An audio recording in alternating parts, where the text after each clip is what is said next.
my name is H.A. Pruitt, and I'm the author of Anathalion. And I'm also the co-author of Revive, Overcoming the Lies. And that is the book that I'm going to talk about today in this video. Revive, Overcoming the Lies. And so to tell you about this book, I kind of have to tell you about how this book came to be a book. So, it didn't start as a book.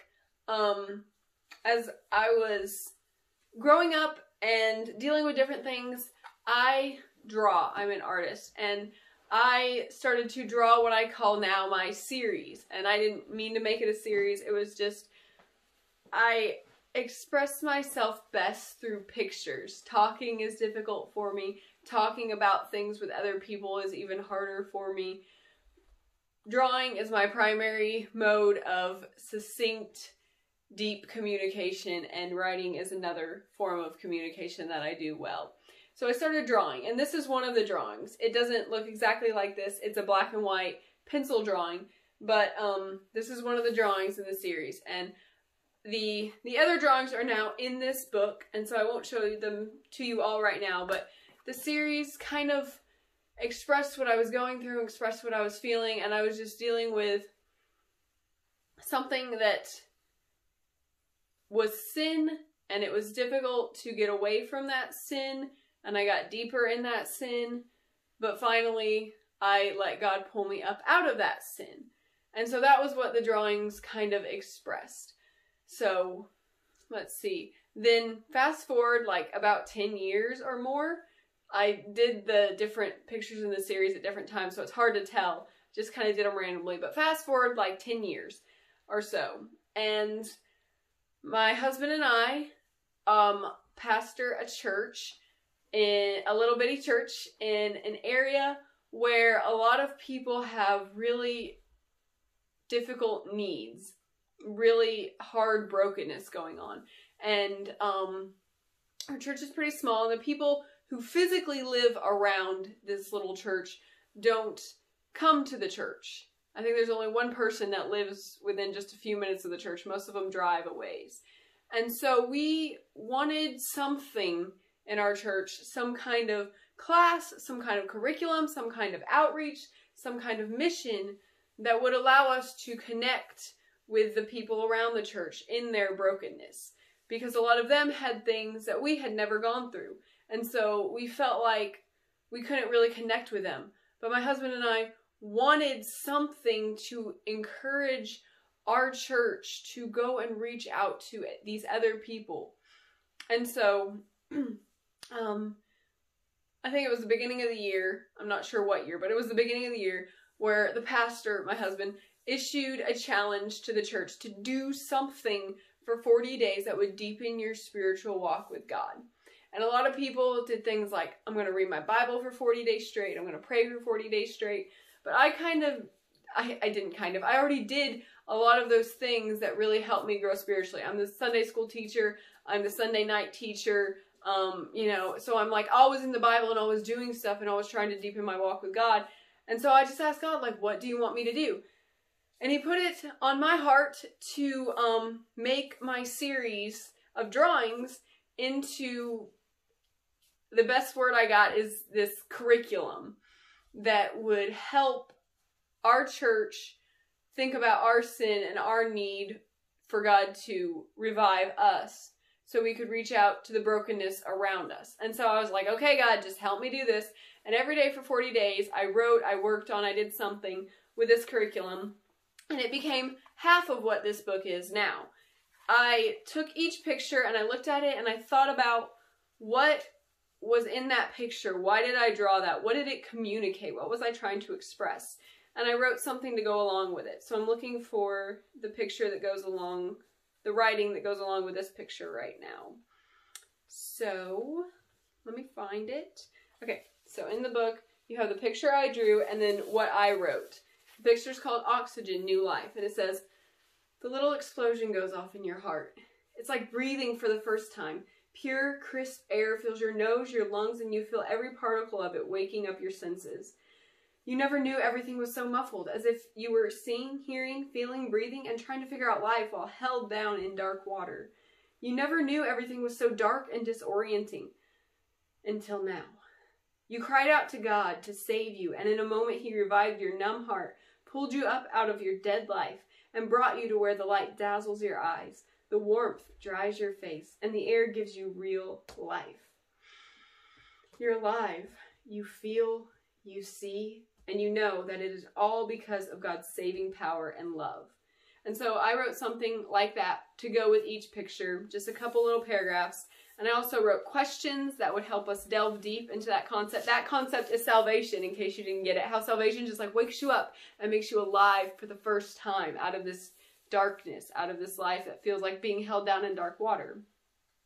And so I made questions to go with it, and I picked verses in the Bible that would help us explore it deeper. And I did a lot with it. And we took our church through that. And it was kind of amazing what it did, honestly. Like, I thought it would be good, but people who participated and stayed with it recognized brokenness, difficulties that had hurt them in their childhood that they hadn't dealt with. All of us, almost all of us, figured out there were sins in our lives, either done to us or we had done, that we hadn't dealt with completely. And this kind of broke us down and built us back up again. And it was really difficult to go through because we ask our church to share our stories with each other, to bear our sins to each other and say, this is what I've done. This is what I've gone through. This is the hard stuff in my life. Now let's work through it and figure out what God is doing with all this and get back to life. Revive. Let's revive. And it really did change people. Seriously change people. Even me. I still don't know what it is from my childhood, but it brought up something dark from that and made me deal with it. And I guess I'm still dealing with it. I don't really know what it is, but this brought it up, and it makes you deal with things you don't want to, but when you deal with them, you take strides forward that are amazing. And so just that part of it was really, really amazing what it did for our church. And we said, once we all go through it, we're going to be the leaders for this. So that's why we went through it as a little church first, like 5 of us, 5 to 10 of us at the most. And then we were going to take it out to our community. And we're still working on that stage of Revive. But it became this book. It wasn't a book yet when we did it with the church. It was just a bunch of papers I copied off on my copier. But it became a book because my husband was doing his master's, and I want him to tell you a little bit more about what developed this book even more into what it is now.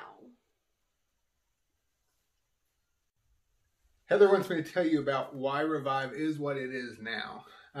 So for my master's, one of my final projects was to develop a program, a recovery program for men struggling to break the habits of addiction. And with my job, I work with substance recovery. I work every day trying to help folks overcome the things that are catching them down. And the thing about recovery, the thing about addiction, is it's never the drug. It's always the things you're running from that drive you to the drug. And so for the program I was writing, I needed something that we could take the men through that would be helpful for them and would help them deal with those things that they're running from. And like Heather talked about in her opening part, it's hard. It's really difficult. She shared that it came out of her sin, and I'll tell you, her sin was stealing bunnies. She was actually arrested for that on multiple occasions, and that's where it came from. So I sat down and I took what Heather had wrote, used that as a framework for what I thought needed to be developed from my experiences working with the guys and the ladies that I work with every day, and trying to see how this could be expanded out. And so Revive, Overcoming the Lies, is not about substance addiction. It's not about any one sin you can put your finger on. It's about all the things that we struggle with. It's why do we keep sinning? It's what is it that keeps us from going to the next spot we're supposed to be at with God? And so that's where this came from. So whenever I was writing this, I was picturing the faces of the different clients I'd worked with. I was picturing the faces of my church members who we developed this with, and who we ran through this the first time with, and just thought about all those experiences and how those could factor into this. And so my goal with this book was that it would be something where I could walk in and hand this to somebody and say, you know what, I don't know what you're going through, but I know the answer is in here. And so this is now a 40-day study. So each of the drawings that Heather showed you, those develop out the chapters. Those function as kind of the chapter headers, and then the days are behind that. And so every day there's questions to think about. And they're questions that you can either come up with a quick, easy answer for, or you can really think about them. But at the end of 40 days, this is a study that will definitely challenge you. You won't be able to continue comfortably the way you were. Something will change. Don't know what. That's between you and God, but something will change. Also, if you're missing a bunny, it was probably Heather. Okay, so if you have sin in your life, which is everybody, Bunny thief! This book would be a really good study for you to go through. If you have someone who you're really close to and you can share things with, that helps. If you want to take your church through it, buy some for your church and take them through it. This is really beneficial and really works well in kind of a small group setting. Our whole church did it because we're a small group of people. But it really will help you. And that's why I wanted to do a video about this instead of a book review this week, because it will change you, just like Scott said. It will change you for the better if you let it. So Revive, Overcoming the Lies. You can find it on Amazon. Look up Revive, Overcoming the Lies by Scott and Heather Pruitt. I think H.A. Pruitt is the name tied to it in the metadata. But you can find it on Amazon. You can buy it. You can buy it for your church. Please do. It is really a good study to help you do exactly what that says. Overcome the lies. So here's a little additional information about us and our church.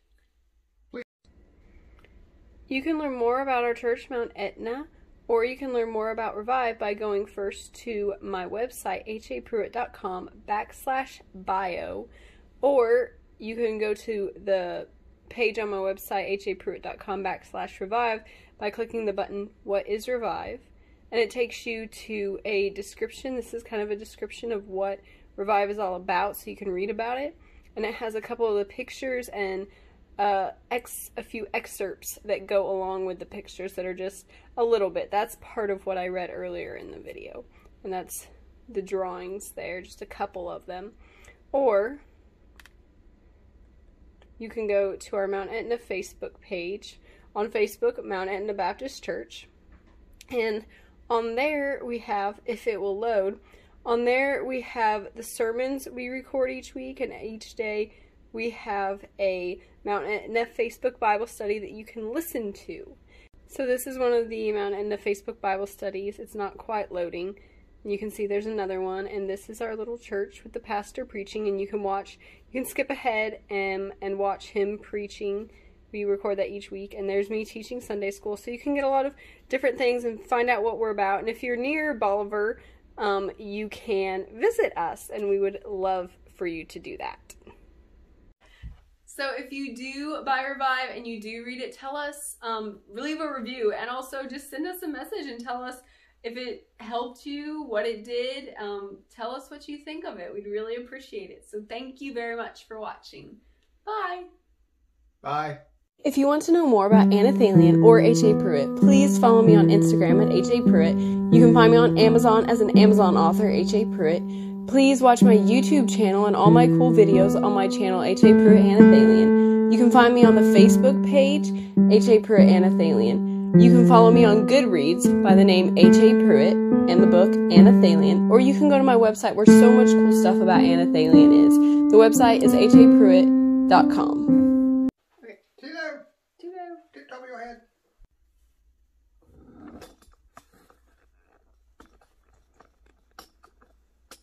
It died.